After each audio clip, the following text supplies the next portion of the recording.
So this story looks like it's about kitty litter, but of course it is not. It's about adults expecting to be mothered within their relationships. Now, if you have ever had a disbalance of responsibilities within a relationship, this one's going to feel really familiar. Now, as always, I am not interested in who is right, but I am interested in what we can pull out, what we can learn from it, and what we can apply to our own lives. Let's go. Am I the a-hole for telling my boyfriend do better or I'm done? So OP is in her 40s, as is her boyfriend, relevant.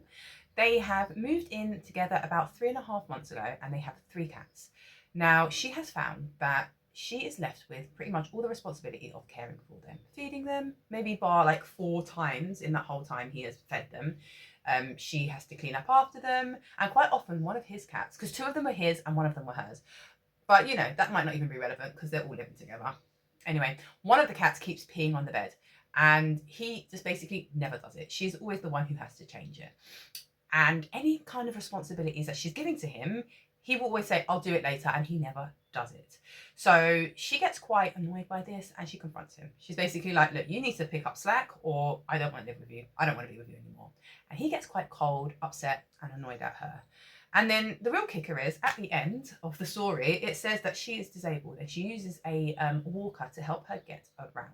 So she's asking, is she the a-hole for confronting him like this? So the undercurrent that we are going to pull out of this one is not about boundaries, which could easily be, you know, something for us to discuss. No, I want to talk about the phenomenon of a huge amount of men in the world who enter relationships and seek mothering figures. You know, someone who is going to be nurturing and someone who is going to manage their emotions, someone who allows them to avoid adulting tasks such as cooking, cleaning, caring for the kids, makes all the decisions, you know, because actually this is what OP's partner is doing. Now, I know you might say, well, he's only cleaning up after the cat. It's not a big deal. It is a big deal. This is avoiding tasks that he doesn't want to do. And it's about avoiding being an adult. There are things as adults that we don't particularly want to do. No one wants to go and clean a stinky cat tray. No one wants to strip sheets in the middle of the night when your cat's peed all over it. No one wants to always be the person who has to do a specific job all the time. Not for any particular reason, but just because. Just because. I mean, why can he not split those chores? Because he wants to be mothered. He wants to be cared for. Now, we don't want to get confused with, you know, nurturing and caregiving, because, you know, you may be a caregiver for your partner. Maybe you're their carer. But then there's also responsibilities and things that they can do in their own lives. Now, what I didn't point out is that he is unemployed. I think something happened to him like in January. So he's at home, and she had said that she had also hoped that he would, you know, start picking up and doing more things, which he isn't. And I will point out, there is this really big thing of when we are overloaded with responsibilities, that a lot of women are, there's the idea of, well, if I didn't do it, nobody else would. But if you are doing it all the time, why should anyone else do it? I will say, you know, OP is saying she is disabled. She's getting really tired of doing all this work, but she's still doing it, okay? She's still holding his hand and saying, if you don't do this, that's it, it's over. And she's giving him lots and lots of chances, but she's still providing that mothering role. Okay, let's look a little bit deeper into that. Where does that come from? Why do we get people who have gone through life, who've grown up? This guy is in his 40s, but he's still in the place where he wants his partner to be a nurturing mother figure. Where does that come from and why? Okay, now that can stem from childhood. Okay, that can come from excessive care in childhood. You know, and that happens in a lot of cultures where boys are prioritized over girls, where their needs are pandered to. And of course, we love our kids and we want the best for them and we want to look after them, but we also need to give them a space for independence and to learn how to be an individual. But there are lots of cultures where people will just, overcare their kids. They will pander to everything that they want, give into the tantrums, give them the yes when somebody else gets, the sister gets the no.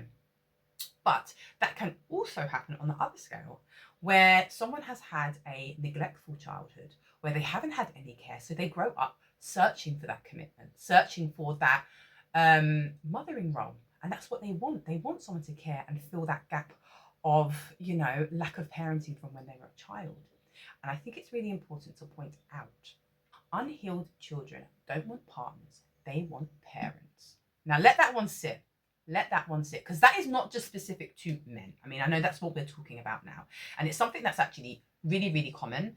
And have a think about your inner child. Is your inner child somebody that you have actually had a discussion with recently? Is that someone that you have even met before or had a connection? So I'm going to put a link down in the description of some meditations. Even though that wasn't a theme, I thought that that's actually quite relevant to have some exploration into your inner child. Whether you are a person who finds yourself wanting to be nurtured by their partners, or you're someone who does the nurturing, deep connection and revisiting that inner child is a really strong starting point when we look at what is missing in our lives and what is triggering the behaviors that we see in our lives right now. So yeah, do check inside that description box. Anyway, I digress. So we've looked at it on the perspective of men wanting to be nurtured in their relationships. But then what do we as women, what makes us accept those roles? What makes us go into those roles and provide that care and do those things? Now, there can be some of us who would be very happy in it, but I mean, is that really a balanced relationship where when you are supposed to be a romantic partner with, then becomes another of your wards, like your ward, and you're caring for them, and you're cooking their foods, and you're doing all the jobs in the house, and you're looking after all the kids, and they get to play on the game console or go out drinking with their buddies and have poor communication with you, and you just end up being a mum to an adult and a child. Even if you don't have kids, this is something also, you don't even have to have children to be in that role. Why do we walk into that? Why do we accept those roles and then all of a sudden, whoa, I'm overwhelmed, I'm doing all the jobs, I always have to cook, I always have to do it, and you don't even have those conversations of going, right, I will do this and you will do that.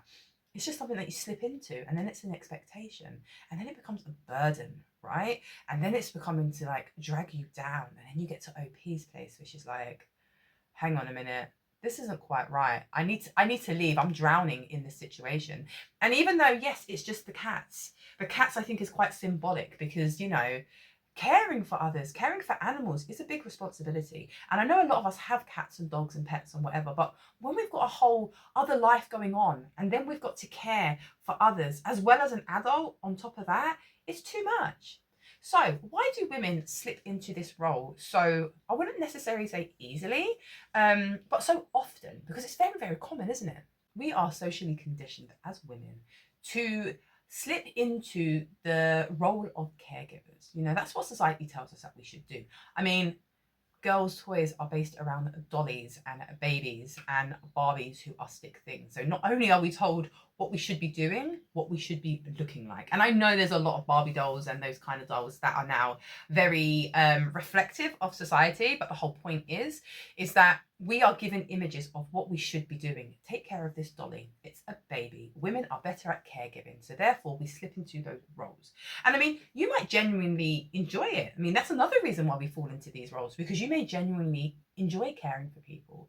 It doesn't mean that you want to take the burden of the entire house, but it may be something that you enjoy. When it stops being something you enjoy, right? When you do something from the goodness of your heart, but then it becomes an expectation, it's a whole different kettle of fish, isn't it? Women are more emotionally connected. That's just how we are. That's how we are programmed. It doesn't mean that you have to be a very emotive person, but that we generally create those kind of connections, so we slip again into those roles. And I always say we slip because it kind of is, isn't it? Like, this is you as a person, and then there's a role or something that needs to be fulfilled, and then we just kind of do it, we just kind of get in there. That's how it is, unfortunately, right? One point that I think is really relevant, especially when we were talking about the inner child, is feeling valued in a relationship when you can provide something. So a lot of us grow up with these needs that need to be fulfilled, okay? Things that we didn't get provided from as a child, which is the same for, a person who wishes to be mothered because of their childhood stresses and traumas. Can be the same for people who provide that care because of how we grew up, things that happened or did not happen in our childhood. we end up growing into adults who want to fill those spaces and them gaps within our lives. And finding value in caring for other people is one of them. Now, I think it's actually quite important to realize that we are always in control of our lives. And when we slip into roles, we can take a lot of responsibility. You know, we end up feeling that we've got the weight of the home. Everything functions because we are there, regardless of it's because you've got kids.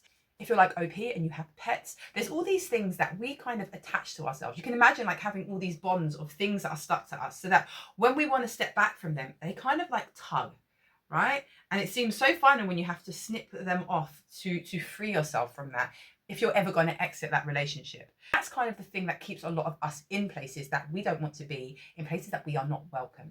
Okay, because remember, we need that constant invitation for ourselves and from the people who are around with us.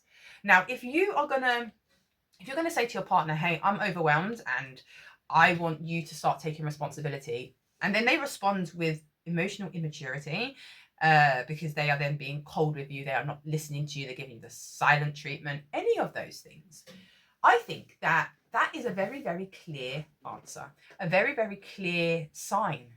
Are you where you should be in life? Okay, by your own expectations, by your own wants, are you where you should be? And I do want you to have a think about this. Of course, comment it down in the comment section, write it in your journal. This is something for food for thought. So these are the expectations you have for your own life. Okay, are you welcome and happy and comfortable in your life right now, with the responsibilities that you have got, with the people that are in your home? Are you happy with those connections? Are you happy with how you are perceived and the jobs and the roles that you are given? Now, this is a gentle reminder that everything you say and everything you do in life is pushing you down the path that you are on. So where exactly you are right now is where you have put yourself. And if you're not happy with it, you are the only person who will make that change. So I really want you to contemplate the things that I have been talking to you about, because as I said, you're the only one to make that change. And you need to realize the position you're in and the position that you're putting yourself in when you are not speaking up about the things that matter. There are links to the inner child that I hadn't actually even planned, but it came up when I was having a ramble. So we'll put that down there as well. And there's also some meditations about gender roles, and there is also about mothering. Now, I would like you to have a look, see if it's something that you are interested in. And of course, as always, you do not have to. You could just listen to the talk. You can do the questions that I asked. You can not do the question that I asked. You don't have to ponder anything at all. You can literally just watch with a cup of tea. But the important thing is that you are here. You are showing up for yourself yet again. You are being confronted with ideas and theories that you may never have even considered before. So I'm really proud of you for being here. If you feel so inclined, press that notification button and you'll be notified the next time that a video comes out, which is going to be really, really soon, the day after tomorrow to be more precise. And then if you also feel so inclined, please press the like and subscribe and be an official part of the community. I really appreciate all your comments, all your likes, all your watches and all your engagement. This is so, so important to me. So thank you again for being here. Now that is going to do it. So I hear you, I feel you, and I see you. Bottoms up.